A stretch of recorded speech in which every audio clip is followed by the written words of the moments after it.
Olá pessoal! Esse é o 19º vídeo sobre a teoria X-barra da gramática gerativa. Nos últimos vídeos nós vimos a estrutura das sentenças de acordo com a teoria X-barra. Vimos como toda sentença teria um VP e seria dominado pelas categorias funcionais de tempo e de concordância. Notem que com o que nós vimos até agora nós somos capazes de fazer a representação de sentenças declarativas, matrizes, mas não conseguimos ainda fazer a representação de sentenças interrogativas, de sentenças subordinadas e de sentenças com outras características distintas. Isso nós vamos ver em outros vídeos. Mas no vídeo de hoje nós vamos treinar um pouco mais a análise que aprendemos. Então vamos ver como fazer a representação de uma sentença como essa que está na tela. Os vendedores deram um bom desconto aos clientes nessa operação. Essa sentença conjuga tanto as informações de tempo e de concordância que vimos nos últimos vídeos e também informações sobre o VP. Então esse é um VP que tem muitos elementos distintos, então nós vamos poder treinar esses vários elementos em uma sentença só. O primeiro passo para fazer a representação dessa sentença é não se preocupar com a árvore de modo imediato. É olhar para os elementos que estão na sentença e identificar quais são esses elementos. A maior parte dos erros que os alunos cometem ao fazer a representação sintática não tem a ver com a representação sintática em si, em formato de árvore, mas com a identificação anterior dos elementos que compõem a sentença. Então vamos olhar o que está de fato nessa sentença. Nós temos, em primeiro lugar, o verbo deram. Esse verbo aí é um verbo conjugado no pretérito perfeito, é o verbo dar conjugado. Nós temos o agente dessa ação de dar, que é os vendedores. Como agente desse verbo, nós já sabemos que esse elemento vai ser especificador do VP. Nós temos também um bom desconto, que é o paciente em relação a deram, em relação ao verbo dar. Esse elemento vai ser o complemento. Depois nós temos aos clientes, que é um segundo complemento. É o objeto indireto na análise tradicional. É um segundo complemento desse verbo. Tem uma interpretação de uma espécie de destino, de ponto final do movimento de transferência. E por último, nós temos nessa operação, que é uma informação adicional, é um adjunto verbal. É um elemento que modifica o verbo, mas não é o seu especificador nem o seu complemento. Então nós temos que representar os elementos dessa sentença seguindo essa questão. Os vendedores como especificador, um bom desconto como o complemento, aos clientes como um segundo complemento, esse é um verbo bitransitivo, e nessa operação como adjunto adverbial. Além disso, nós temos que perceber que esse verbo deram é composto por duas partes. Nós temos a raiz verbal, que aí sofre até uma modificação, esse é um verbo irregular no pretérito, então dá muda para der. E nós temos o morfema rão, que indica o número e a pessoa, indica a terceira pessoa do plural. E nós não temos, na verdade, uma marca explícita de tempo aí. Nós não temos um morfema separado para tempo, como temos, por exemplo, em um verbo como viajávamos, em que o vá indica tempo e o mos indica pessoa. Nesse caso, nós vamos tratar dessa marca de tempo como um morfema zero. Então, vamos lá para a estrutura dessa sentença na representação arbórea. Então, em primeiro lugar, nós vamos ter um AGP, que vai ter como seu núcleo o morfema rão, que indica terceira pessoa do plural. Esse AGP vai tomar um TP como seu complemento, só que esse TP vai ser um elemento com um núcleo vazio, porque não existe nenhum morfema pronunciado que realize esse tempo. É a ausência do morfema que indica que é o pretérito. Uma outra forma de representar seria nós colocarmos, ao invés de um zero, indicando o morfema zero, nós poderíamos colocar como informação abstrata de pretérito. Então, o que existiria nesse núcleo é a informação abstrata de pretérito, e essa informação abstrata depois vai se repercutir no formato do verbo. Esse TP vai ter como seu complemento o VP, E aí atentem que esse VP nós já temos que colocar com todos os espaços para os outros elementos que modificam esse VP. O núcleo desse VP é o verbo dar. O complemento é um DP, um bom desconto. Então, a junção desse verbo mais esse DP forma o V'.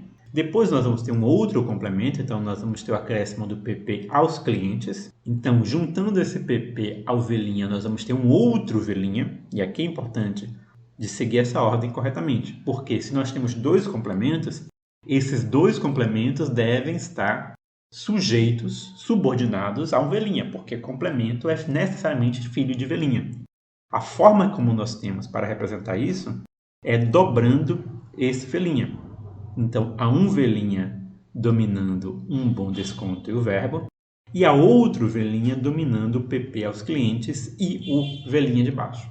Depois disso, apenas depois de colocarmos o primeiro complemento e o segundo complemento, é que nós vamos, então, colocar o especificador. O especificador vai ser o último elemento selecionado pelo verbo. Então, o DP os vendedores vai ser o especificador. E agora nós temos o VP completo, só que ainda assim temos uma informação adicional. Nessa operação, é um PP que exerce a função de adjunto adverbial. Então, nós vamos dobrar o VP para colocar esse adjunto. Como há muita coisa acontecendo nesse VP aí, vamos dar uma olhada apenas nesse VP para destacar as suas partes. Então, vocês podem ver aí que marcado em verde nós temos o primeiro complemento, que é o objeto direto. Em laranja, a posição do segundo complemento, o complemento indireto para verbos bitransitivos, a estrutura vai ser essa.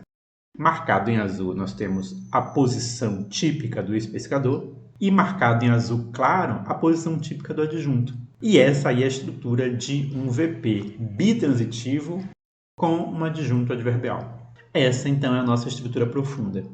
O que vai acontecer na estrutura superficial? Lembrando, nós vamos ter exatamente a mesma hierarquia. Nós vamos ter um HP dominando um TP, dominando um VP. Esse VP vai ter as mesmas relações, um núcleo V, combinado com um complemento formando um V'. Esse V' se combina com outro complemento formando um outro V'. Esse V' se combina com o especificador formando o VP. E esse VP é dobrado para receber um adjunto. Só que para formar essa estrutura superficial vão acontecer dois tipos de movimento. Um primeiro movimento é o movimento do próprio verbo. Então, o verbo dar vai sair da posição de núcleo do VP e vai se mover para a posição de núcleo do TP. Nessa posição de núcleo do TP, esse verbo recebe a informação de pretérito, realizado através de um morfema zero.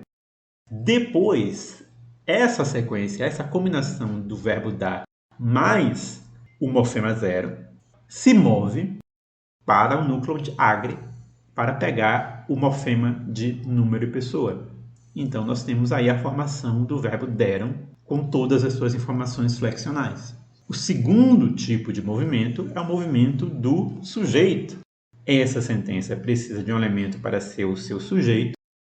O DP mais alto na estrutura, aquele que está mais disponível para ser promovido a sujeito, é o DP na posição de especificador do VP.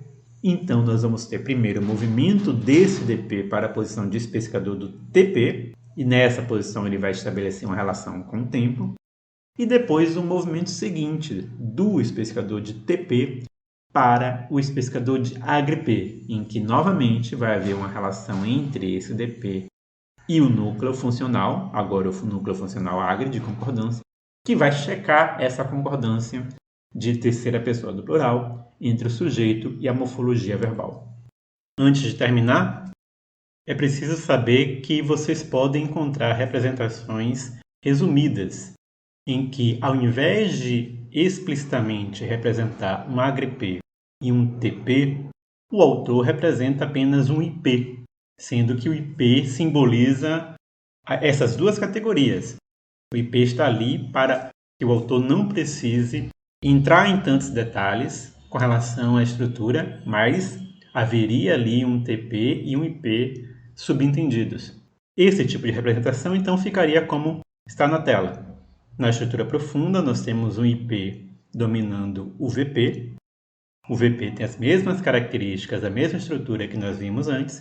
A diferença é que agora nós temos apenas um espaço para colocar os morfemas flexionais todos. Então, o URA1 ficaria no núcleo de IP, que é esse núcleo I.